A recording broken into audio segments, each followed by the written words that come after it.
कौन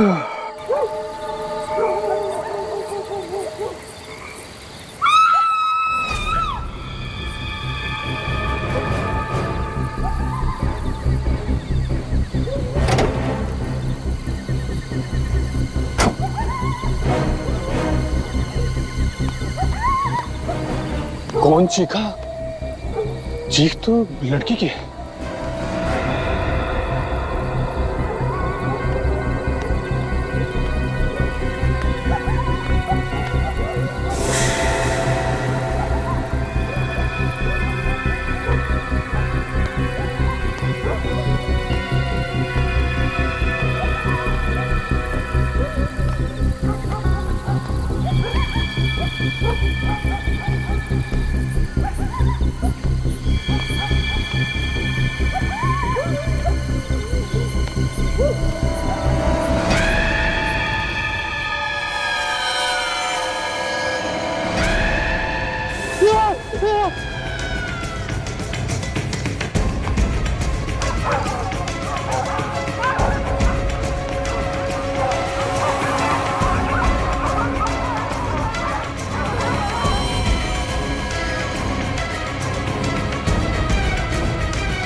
मैंने कुछ नहीं किया, मैंने कुछ नहीं किया, मुझे छोड़ दो, मैंने कुछ नहीं किया। देखो हम लोग सीआईडी से हैं। मैंने कुछ नहीं किया साहब, मुझे छोड़ दो, मैंने कुछ नहीं किया साहब, मैंने कुछ नहीं किया। क्या हुआ इसे?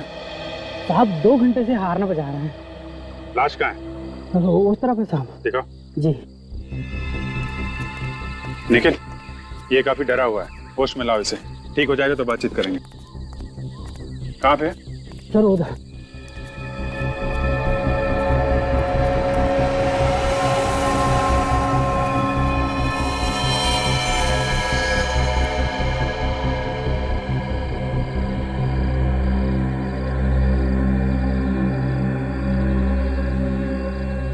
सर, इसके शरीर पे कोई घाव नजर नहीं आ रहा। शायद कोई अंदरूनी चोट होगी। ये गला चेक करो, गला घुटने का निशान है।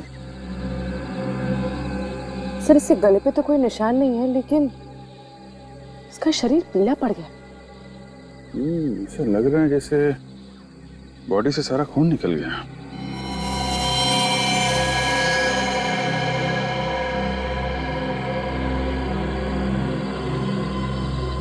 सर ये देखिए, इसके हाथ पे कुछ अजीब से निशान है। ये छोटे छोटे घाव हैं और इनमें से खून भी निकल रहा है। ना चेक करो, और कुछ मिलता है? सर, आसपास पूरा एरिया देखो ठीक से। क्या हुआ क्या था? तुमने क्या देखा? जी मैंने हॉर्न की आवाज सुनी और यहाँ आके देखा तो यहाँ ये लड़की मरी पड़ी थी।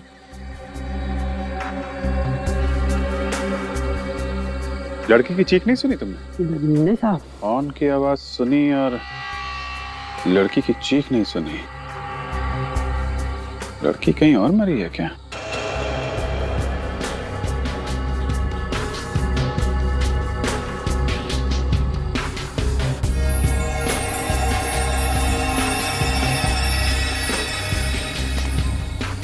सर, यहाँ आसपास हाथापाई की तो कोई भी निशान नहीं, लेकिन हाँ ये सोने की चेन मिली है। किसकी हो सकती है? लड़की की या खूनी की? सर,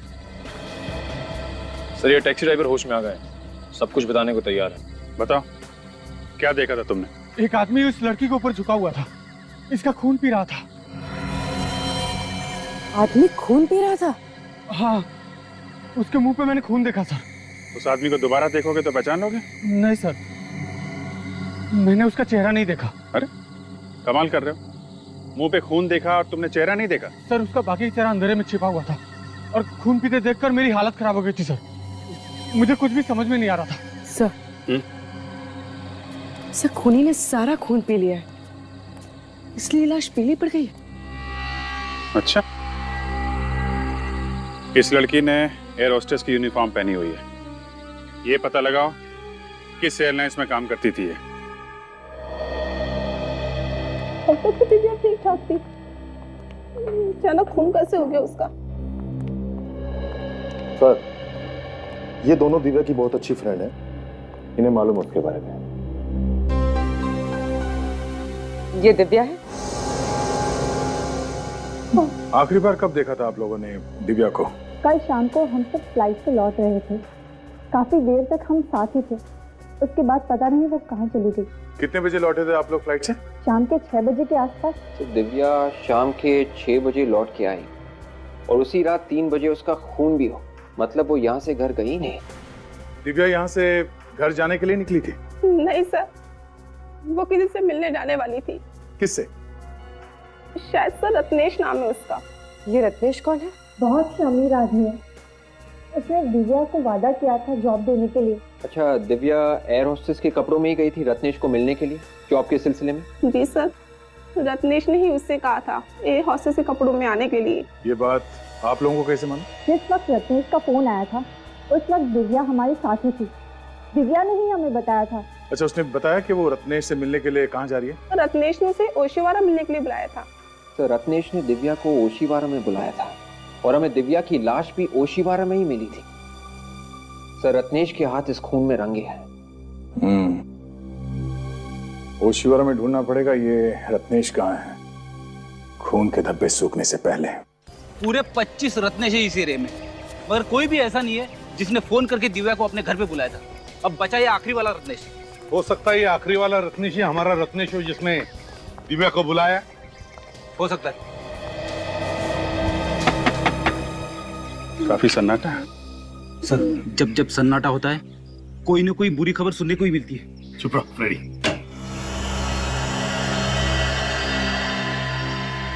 बोलिए साहब, किससे मिलना है? आप रत्नेश हैं? जी मैं रत्नेश नहीं हूँ। तो फिर रत्नेश कहाँ है? लेकिन आप लोग कौन हैं? CID। CID? आप कौन है? जी मैं शेखर हूँ, रत्नेश जी का केयर टेकर। तो फिर बुलाओ रत्नेश को। रत्नेश तो घर में नहीं है साहब। आप जरा ये चेन देखिए, इसे पहचानते हैं आप? ये चेन तो रत्नेश जी की। रत्नेश की चेन है ना? तो बुलाओ रत्नेश को। लेकिन रत्नेश जी घर में नहीं है। तो गया कहाँ? पता नहीं साहब। किस बात के केयर टेकर हो तुम? हैं? तुम्हें पता नहीं रत्नेश गया कहाँ, कब आएगा? चलो हटो, घर की तलाशी लेंगी। अब ये फैल जाओ, अच्छी तरह से देखो। शेखर जी। जी। वैसे रत्नेश काम क्या करता है? काम क्या करते हैं ये तो नहीं मालूम, लेकिन राज परिवार से उनका रिश्ता है। राज परिवार? जी। अच्छा, यही रत्नेश है क्या? जी।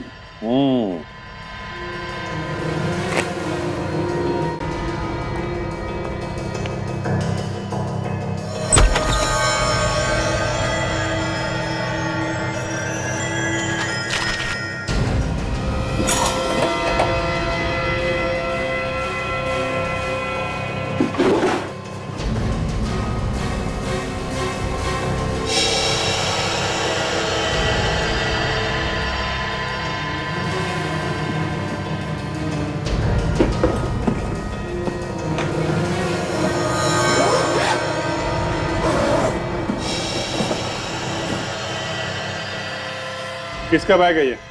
अरे साहब ये क्या कर रहे हैं आप? मैंने पूछा बैग किसका है? रत्नेश का है? जी शायद। देखो, चुप रहने से काम नहीं चलेगा, नहीं तो फंस जाओगे। किसका बैग है? जी मेरा है। अच्छा,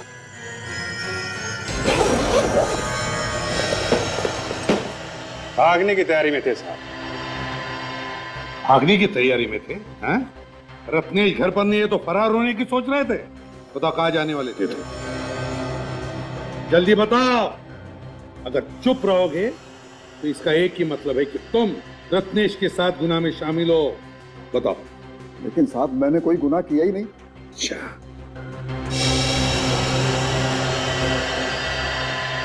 गुनाह किया ही नहीं, हैं? तो फिर ये क्या है? 50,000 रुपए, पासबुक, चेकबुक। अरे ये तो रत्नेश की पासबुक है। तो चेकबुक ये भी रत्नेश का है। क्यों? रत्नेश की बैंक का पासबुक, रत्नेश की बैंक का चेकबुक, रत्नेश के 50,000 रुपए, हैं? रत्नेश का सारा माल लेकर कहां भागने की तैयारी में थे?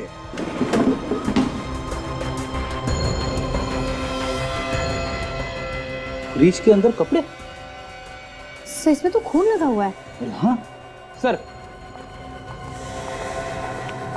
बेडशीट और शर्ट मिली है, दोनों फ्रीज में छुपा के रखे हुए थे और इन पे खून लगा हुआ है। किसके कपड़े ये?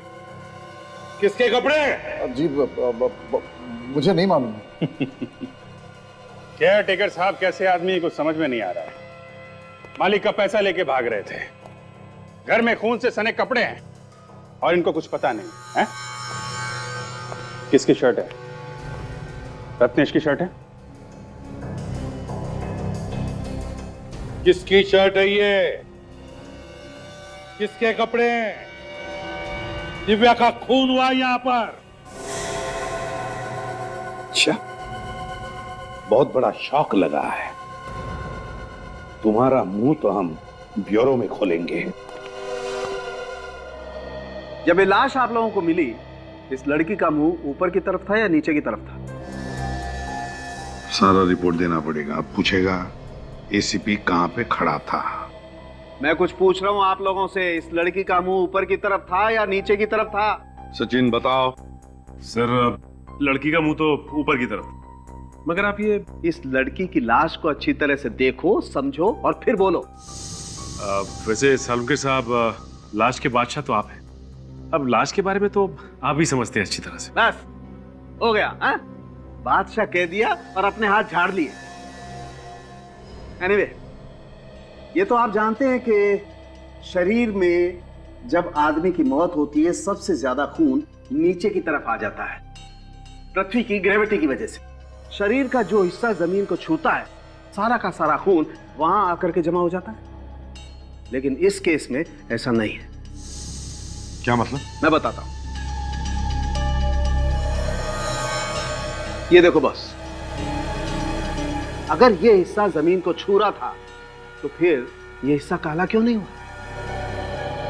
क्यों काला नहीं पड़ा सर? खून की वजह से। ये हिस्सा इसलिए काला नहीं हुआ कि इसके शरीर में खून था ही नहीं, एक कतरा खून भी नहीं था।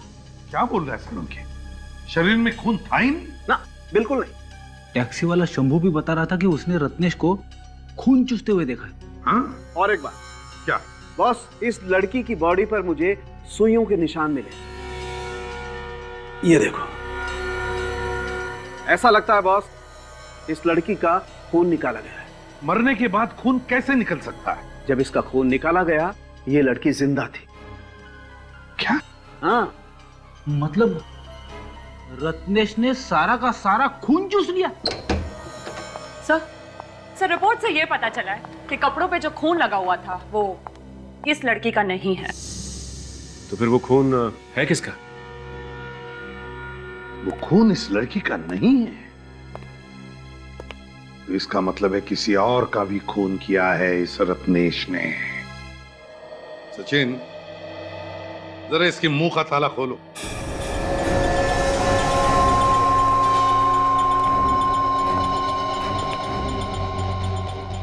बताता है या नहीं? हाँ? चुप। बताओगे ना? बताओ। इस लड़की के अलावा रत्नेश ने और किस किस का खून किया है? मैं सच कह रहा हूं सर, मुझे कुछ नहीं पता। तुम रत्नेश के केयरटेकर हो, तो रत्नेश क्या करता है, कहां जाता है, सब कुछ मालूम है तुम्हें। आया ना? तो फिर बताओ, क्या ये लड़की कभी रत्नेश से मिलने आई थी? सर मैं कह रहा हूं ना, वाकई मुझे कुछ नहीं मालूम। फिर ये भी रत्नेश से मिला हुआ है और इन दोनों ने मिलकर खून चूसा है। ये झूठ है। ये कोई झूठ वूठ नहीं। तुम्हारे घर से हमें खून से सने हुए कपड़े मिले और तुम कह रहे हो तुम्हें कुछ नहीं मालूम है? बताओ कहाँ है रत्नेश? सर वो खून वाले कपड़े देखकर तो मुझे भी झटका लगा। चुपके से किसी ने लाकर रख दिए, कहां से आए पता ही नहीं है। झूठ बोल रहे हो तुम।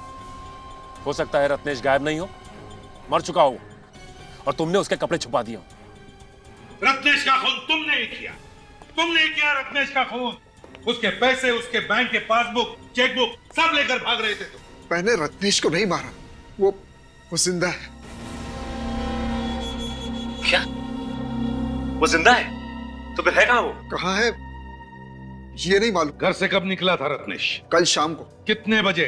5 बजे के करीब। कह रहा था कि डॉक्टर के पास जा रहा हूं। किस लिए? रत्नेश को हकलाने की आदत है, इसी के लिए डॉक्टर के पास गया था। फिर ये रत्नेश निकला तो था डॉक्टर के पास जाने के लिए, लेकिन वहां नहीं पहुंचा। रत्नेश के परिवार वाले या कोई जान पहचान वाले लोग हैं यहाँ पर इस शहर में?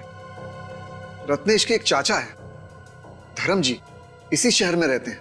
रत्नेश के परिवार से उनके बहुत अच्छे संबंध हैं। तो ये रत्नेश जरूर इस धर्म चाचा से मिलने की कोशिश करेगा। शेखर जी, धर्म जी का एड्रेस चाहिए हमें। ये शेखर बड़ा शातिर है, टुकड़ों टुकड़ों में कहानी बता रहा है हमको।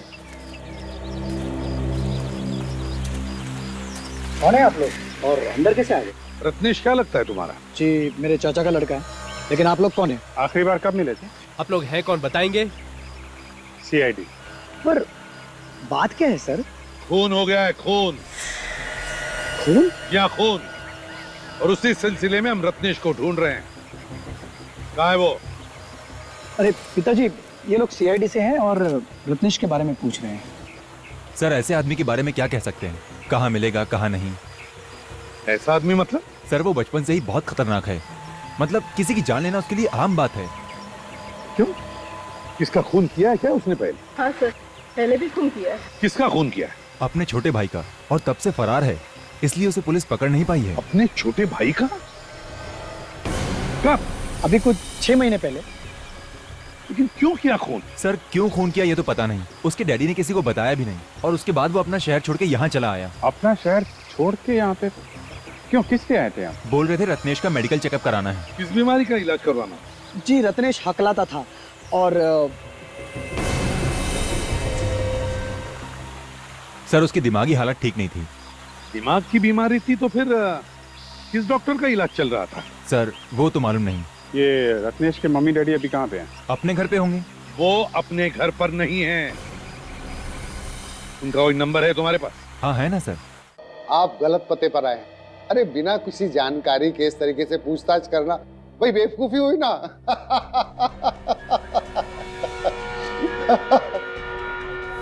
अब की बार हंसने से पहले 10 बार सोच लेना, समझा?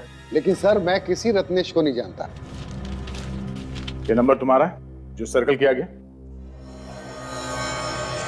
हाँ सर ये नंबर मेरे ही है, लेकिन आपके पास कैसे है? आ गया। जिन जिन के नंबर्स है ये, उन लोगों ने रत्नेश को फोन किया था, उसने उनको। दिन में 10-10 बार फोन किया जाता था इस नंबर से रत्नेश को, और तुम कहते हो कि तुम रत्नेश को नहीं जानते? हाँ? इस रत्नेश ने खून किया है, समझे? अब जो कुछ भी मालूम है रत्नेश के बारे में जल्दी बताओ। रत्नेश ने फिर से खून कर दिया? फिर से का क्या मतलब? पहले भी खून किया था इसने? सर उसको मेंटल प्रॉब्लम है, उसका दिमाग खराब है सर। बस वो यहाँ पे आया था ना तुम्हारे पास चेकअप करवाने के लिए? नहीं सर, मेरे पास नहीं आया था सर, मैं सच कह रहा हूँ। इसका मतलब उसने शेखर से झूठ बोला? डॉक्टर साहब आपने कहा कि उसे दिमाग की बीमारी है जी। क्या एग्जैक्टली क्या बीमारी है उसे? सर उसे खून देख के उसका मानसिक संतुलन बिगड़ जाता है, वायलेंट हो जाता है, कंट्रोल के बाहर हो जाता है। इसी के चलते उसने अपने भाई को मार दिया 6 महीने पहले। भाई को मार दिया? कैसे? रत्नेश और उसका भाई शिप पर गए थे और फिर किसी ने कमरे में झांक कर देखा तो उसका भाई मरा पड़ा था। और रत्नेश कहाँ था उस वक्त? भाई की लाश के पास, और उसके मुंह पर खून लगा हुआ था। लाश को देख के ऐसा लग रहा था जैसे उसमें सुइयां चुभई हो और रत्नेश ने उसका खून चूसा हो। सर अजीब पागलपन है, एक आदमी दूसरे आदमी का खून पी रहा है। तो इस पागलपन को रोकना पड़ेगा।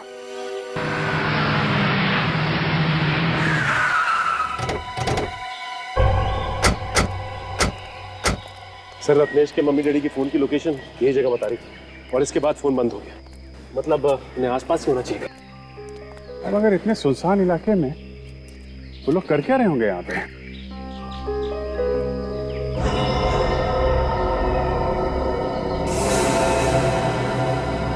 सब इतना यहाँ इकट्ठा करके रखा है एक साथ, कुछ गड़बड़ है।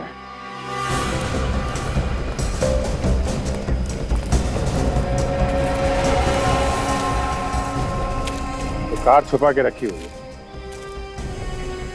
काम करो, सब झाड़ियां वगैरह हटा लो।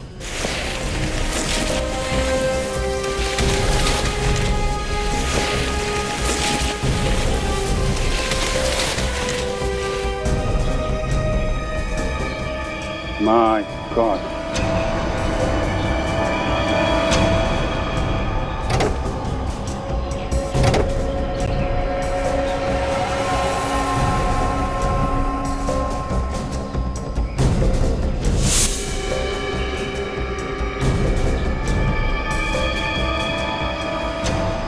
ऐसा लगता है ये दोनों रत्नेश के माता पिता हैं। कपड़ों और ज्वेलरी से तो ऐसा ही लग रहा है। हो सकता है, ऐसा लगता है 2-3 दिन पहले मौत हुई है इनकी। एक काम करो, कार में जितने भी फिंगरप्रिंट्स है सब उठा लो और कार के नंबर से पता लगाओ किसकी कार है ये।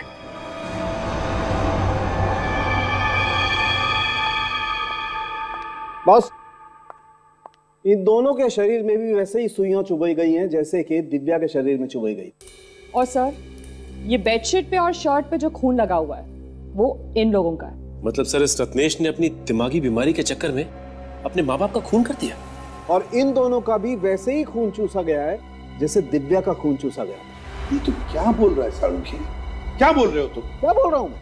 भाई मुझे डेड बॉडी जो बता रही है वही बोल रहा हूँ मैं। सचिन ने कहा कि रत्नेश ने अपने माँ बाप का खून किया। अब तुम कह रहे हो कि रत्नेश ने अपने माँ बाप का खून चूस लिया? हाँ यार सुनकर घिन आती है, ये कैसे हो सकता है? अरे नहीं यार सालुंखी, कोई अपने माँ बाप का खून चूस सकता है? अपने माँ बाप का? देखो बॉस, तुम मुझसे ज्यादा एक्सपीरियंस्ड हो, तुम्हें मालूम है कई बार खूनी के दिमाग में कैसे कैसे फितूर होते, कैसे कैसे कीड़े कुल बुलाते हैं उनके दिमाग में, मालूम है तुम्हें ना?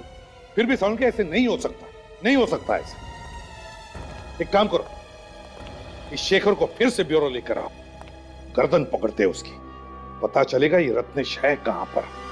सर, ये क्या हो सकता है? ये तो चेक करना पड़ेगा, चेक करने से ही पता चलेगा क्या है। सर मैंने तो आज तक नहीं सुना कि कोई आदमी अपने माँ बाप का खून चूस ले। सचिन, अगर इंसान की दिमागी हालत ठीक नहीं हो तो वो कुछ भी कर सकता है, उसे अच्छे बुरे की पहचान ही नहीं रहती। सर, ये रहा शेखर। शेखर बाबू, रत्नेश के माता पिता के बारे में तुम जानते थे ना? जानते थे या नहीं? जी सर। तो फिर पहले क्यों नहीं बताया? सर मैं इतना डर गया था कि मैंने आप लोगों को क्या बताया क्या नहीं बताया मुझे याद नहीं है सर। उसने अपने माँ बाप का खून कर दिया है, समझे? माँ बाप का खून कर दिया? हाँ, माँ बाप का खून कर दिया। रब जाके कहीं छुप के बैठा और उसकी कोई ना कोई तो मदद कर रहा है। और तुम जानते हो कौन मदद कर रहा है रत्नेश की? तो बताओ, बताओ।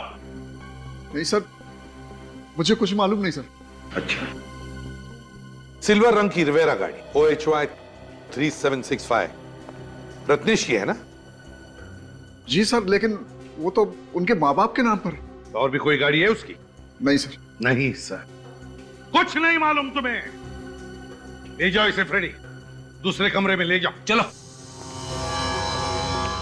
सचिन, अगर रत्नेश के पास सिर्फ एक ही गाड़ी थी और उस गाड़ी में उसने अपने माता पिता को मारकर उनकी बॉडी डाल दी, तो फिर वो किसी दूसरी गाड़ी से भागा होगा ना, किसी टैक्सी वैक्सी से।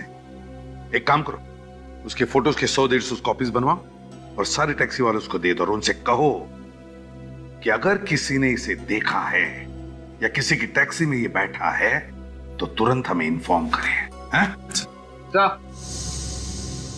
आवे सर, जब से रत्नेश भागा है तब से उसका मोबाइल फोन बंद है। ये रत्नेश के फोन रिकॉर्ड्स है ना विवेक? Yes sir. इसमें जितने भी फोन नंबर्स हैं उसमें दिव्या का फोन नंबर है? नहीं सर, रत्नेश के रिकॉर्ड्स में दिव्या का नंबर है ही नहीं। उसने दिव्या को फोन किया ही नहीं। ये कैसे हो सकता है? दिव्या के दोस्तों ने तो बताया कि उसने दिव्या को फोन किया था फोन उसने दिव्या को। सर, हो सकता है उसने किसी और से फोन करवाया हो। सचिन, काम करो, दिव्या के फोन रिकॉर्ड चेक करो, देखो उस दिन शाम को कहां से फोन आए थे दिव्या को। सर, उस दिन शाम को दिव्या को 12 लोगों ने फोन किया था, जिसमें से उसने सिर्फ 3 लोगों के फोन उठाए। 3 लोगों के? सिर्फ इन 3 लोगों के फोन उठाए दिव्या ने? तो फिर पता लगा ये 3 लोग है कौन? 1282749 नंबर तुम्हारा है? हाँ, मेरा ही है, पर तुम कौन हो? CID से। घबराओ नहीं, बस इतना बताओ कि दिव्या को जानती हो? हाँ सर, जानती हूँ, मालकिन है मेरी। अच्छा, कल शाम को तुमने दिव्या को 6 बजे फोन किया था क्या? फोन तो रोज ही करना पड़ता है उन्हें। क्यों? ये पूछने के लिए कि शाम को घर आ रही है कि नहीं, खाना बनाना पड़ता है मुझे। ठीक है, आप जा सकती हैं। अरे सुनो भाई साहब। हाँ सर, फोन किया था मैंने दिव्या जी को। क्यों, क्या काम? सर, मेरा काम इंश्योरेंस का है। मैं लोगों को फोन करके पॉलिसी के बारे में बताता हूँ। पॉलिसी के लिए ही फोन किया था मैंने। ओह, तो तुमने मिलने के लिए फोन करके बुलाया था उसे? हाँ जी, बुलाया था, पर वो मिलने आई नहीं। समीर। हाँ जी, बोलिए। A127292738 आप ही का नंबर है ना? हाँ जी, नंबर तो मेरा ही है। क्या हुआ? तुमने कल किसी दिव्या नाम की लड़की को फोन किया था? कौन दिव्या? मैं किसी दिव्या को नहीं जानता। वैसे आप लोग कौन है? CID। CID? क्या हुआ सर?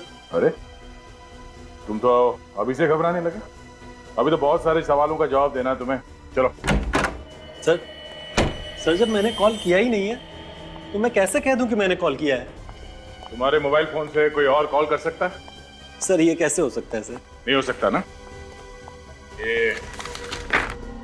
ये सेल नंबर तुम्हारा है? जी। ये दिव्या के फोन की कॉल लिस्ट है। इसका मतलब है दिव्या को कॉल तुमने किया था। सर, ये कैसे हो गया सर? मैंने तो कॉल किया ही नहीं।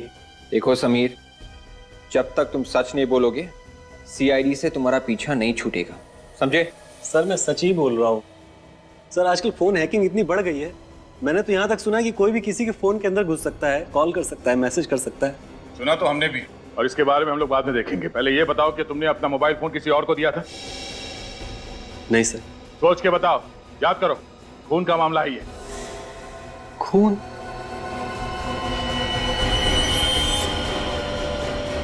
हाँ सर, याद आया। कल मैं ओशिवारा में ही था। ओशिवारा में? शाम को 6 बजे के आसपास? हाँ सर, और सर वहाँ एक आदमी भी था। सर, उसकी मोबाइल की बैटरी चली गई थी और उसने मेरा मोबाइल मंगा था सर, कॉल करने के लिए। अभी सोचिए ये कहानी ना। सर मैं सच बोल रहा हूँ सर। कौन था वो आदमी? उस आदमी को नहीं जानते? नहीं। और बिना जान पहचान के तुमने अपना मोबाइल फोन उसे दे दिया? हा? सर, मुझे लगा कि उस बेचारे को कोई जरूरी कॉल करना होगा। क्या वो आदमी यही था? कुछ कह नहीं सकता सर। शाम का वक्त था और अंधेरा हो चुका था, मैं ठीक से देख नहीं पाया। कुछ तो याद होगा उसके बारे में।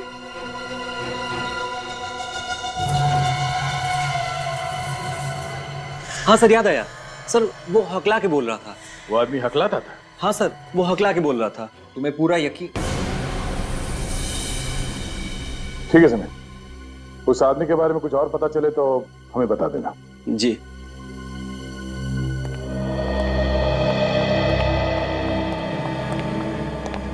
सर, हमें उसे ऐसे ही। समीर के ऊपर नजर रखना, तुम्हारे सारे सवालों के जवाब मिल जाएंगे। हाँ, और जैसे वो टैक्सी वाला बता दे कि वो रत्नेश को उसने कहां पर छोड़ा है, मुझे तुरंत इन्फॉर्म कर देना। ओके? वो टैक्सी वाला मिल गया जिसकी टैक्सी में रत्नेश बैठा था। मैं एक बात बोलूं? ना बोलूंगा तो तू चुप रहेगा? नहीं नहीं, चुप तो नहीं रहूंगा, लेकिन ये बात कान में बोलने वाली है। कान में? क्यों? आओ ना यार, एक मिनट। क्या है बताओ। बॉस, असली खूनी का पता चल गया है। क्या? ये कौन सी बड़ी बात है जो मेरे कानों में बता रहा है? अरे सबको मालूम है रत्नेश ही खूनी है, समझे? इसी तरह समझते ही नहीं हो। रत्नेश ने खून नहीं किया है। क्या? सर वो कैसे? बॉस, इन दोनों का खून किसी आदमी या औरत ने नहीं चूसा है। किसने चूसा है सर? बॉस, खूनी वहां पर। सही है, देखो यही आदमी बैठा था तुम्हारी टैक्सी में? हाँ साहब, यही आदमी बैठा था मेरी टैक्सी में। यही था ना? हाँ सब पक्का याद है। इतने भारी भारी बैग ले रखे थे, डिग्गी में रखते वक्त मेरी कमर दुखने लगी थी। ऐसा क्या भारी सामान हो सकता है? तुमने पूछा नहीं उससे? पूछा था साहब, कहने लगा अपने काम से काम रख, तुझे क्या लेना देना है, इसमें क्या है क्या नहीं। साहब ऐसे लग रहा था जैसे शहर छोड़ के जा रहा हो। कहाँ छोड़ा तुमने उसे? पाम क्रेन रोड पर साहब। पाम क्रेन रोड पे? वहां पे क्यों छोड़ा था?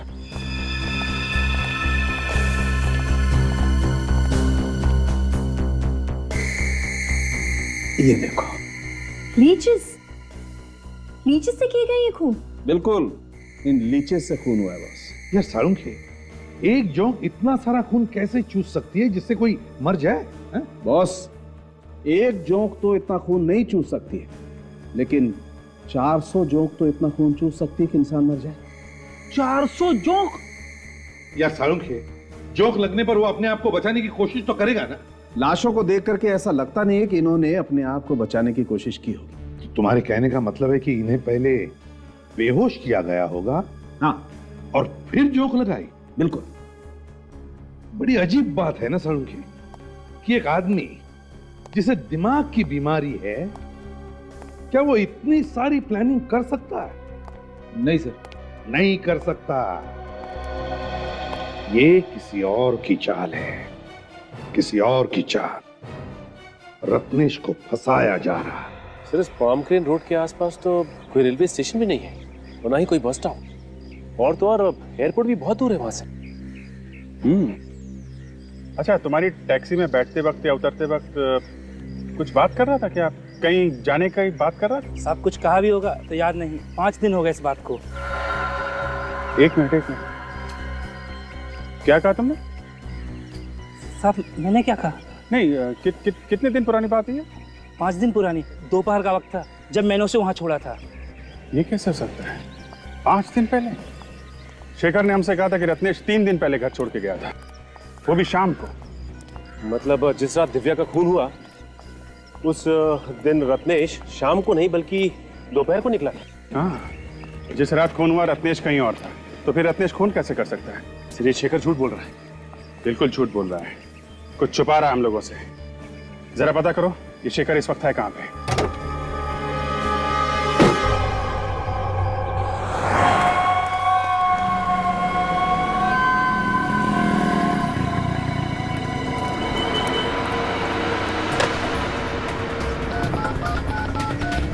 हेलो,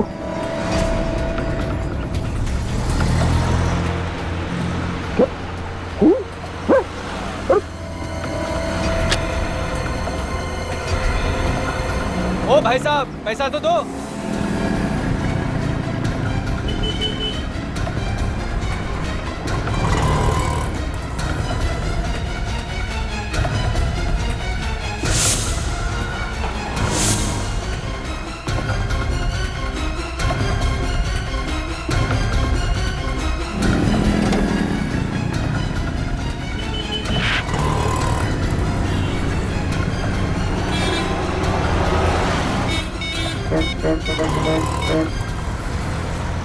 हाँ सर, हाँ सर। सर शेखर भी बाहर निकल के टैक्सी लेके कहीं निकला है सर। सर कहाँ निकला ये तो पता नहीं चल पाया सर। सर पर घबराया बहुत हुआ है सर वो। हाँ सर, हाँ सर। सर मैं टैक्सी ले रहा हूँ सर। टैक्सी।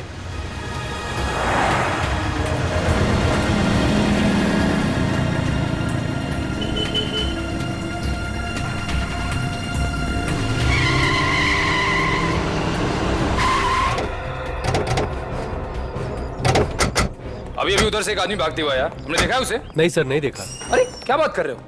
5-5.5 फीट का आदमी था, तुमने देखा ही नहीं उसे? सॉरी सर, हमने नहीं देखा। कहाँ है शेखर? सर शेखर अंदर भागते हुआ आया, बड़े लोग कह रहे उसे देखा ही नहीं। देखा नहीं? ये कैसे हो सकता है?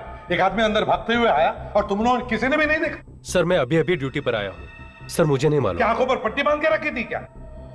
देखा नहीं है? टैक्सी वाला कह रहा था कि उसने रत्नेश को यहीं आसपास ही कहीं छोड़ा है, तो हो सकता है रत्नेश इसी होटल में ठहरा हो और उसने शेखर को यहीं पर बुलाया हो, पैसे लेकर और कपड़े लेकर। हाँ सर। हाँ, जरा ये फोटोग्राफ देखो, ये आदमी यहाँ पे होटल में ठहरा हुआ है? हाँ सर, ये आदमी है यहाँ पे। किस कमरे में? कमरा नंबर 104 में है सर। चलो दिखाओ। चलिए सर।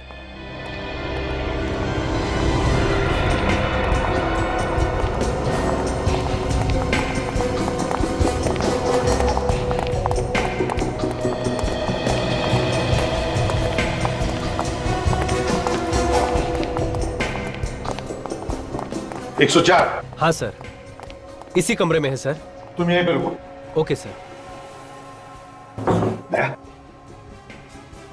ताने अंदर कोई है या नहीं सर? अगर बाहर जाता तो कोई तो देखता उसे।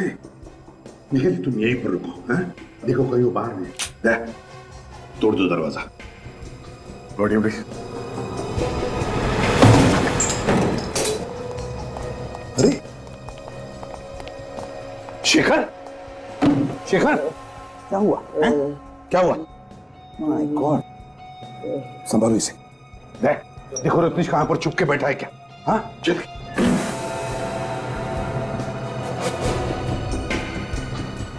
बोलो बोलो, रत्नेश का है?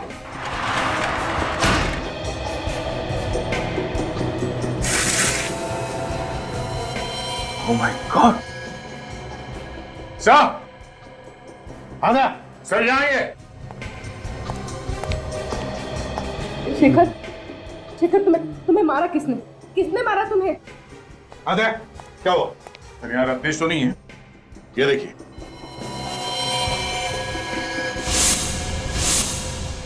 My God! इतने सारे जोक, लीचेस, अरे आए कहां से?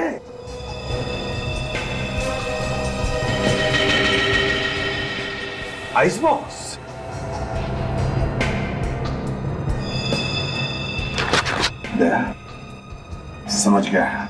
समझ गया खूनी कौन है। कौन है सर? चेहरा देखा था उसका? नहीं नहीं, उसने मास्क पहना हुआ था, उसकी जान खतरे में है। लेकिन शेखर सच बोल रहा है, खूनी कोई और ही है। इसे हॉस्पिटल ले जाओ जल्दी। अगर खूनी रत्नेश को मारने के लिए यहाँ से ले गया तो रत्नेश ने हल्ला क्यों नहीं मचाया? वो चुपचाप चला क्यों गया? यार रत्नेश कहीं नहीं गया है, वो छुप कर बैठा है इसी होटल में। ढूंढते हैं उसे। यहाँ पे ऐसे कोई जगह है जहाँ पर कोई जाता नहीं? हाँ सर, वहाँ पे एक बेसमेंट है, वहाँ पर कोई आता जाता नहीं है सर। चलो जल्दी आइए सर।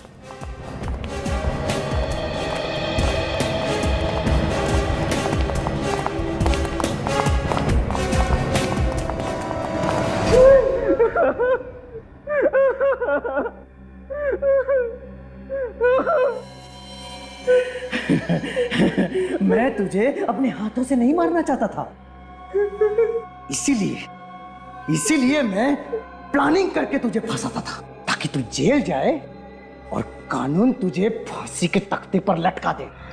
कोई नहीं है ना रूम में? सर अभी तो कमरा खाली पड़ा हुआ है।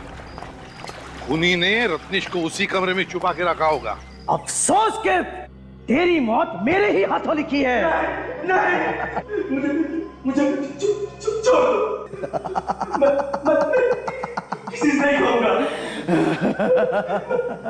मैं दूर चला जाऊंगा, हमेशा के लिए मुंह नहीं दिखाऊंगा। तेरा मुंह तो मैं बंद करूंगा हमेशा हमेशा के लिए। लोग तो तुझे ही खूनी समझते हैं ना। तेरी मौत के बाद अब ये शक यकीन में बदल जाएगा। उन्हें तो यही लगेगा कि इतनी सारी मौत का भार तू झेल नहीं पाया, इसलिए आत्महत्या कर ली।